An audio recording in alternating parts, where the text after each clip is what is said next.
মানুষ চলবে বিবেচনায়। হেডমাস্টার চেয়ারে বসে দেখছেন যে তার মেয়ে ভালো নাচতে পারে কিনা। তো এই হেডমাস্টার যদি শিক্ষিত হন তাহলে মূর্খ মানুষকে, ইনিও যদি শিক্ষিত হন তাহলে মূর্খ মানুষকে আল্লাহ রাসূল কাকে মূর্খ বললেন? এই হেডমাস্টার যদি শিক্ষিত হন। তোমাদের সামাজিক চেয়ারম্যান মেম্বার যদি নিয়মিত থিয়েটার যাত্রা মেয়েদেরকে নিয়ে এসে গান মেয়েদের ব্যবস্থা করে নাচের, তাহলে সমাজ সেবক যদি এই হয় তাহলে সমাজের ক্ষতি করে কে?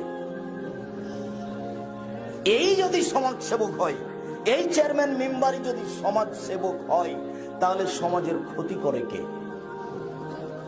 ও নিজেই জানে না সমাজ সেবক কাকে বলে, হেডমাস্টার নিজেই জানেন না হেডমাস্টার কাকে বলে, লেখক নিজেই বুঝেন না লেখক কাকে বলে, সেই জন্য কুকুরে টেলিফোন করছে বিড়ালকে।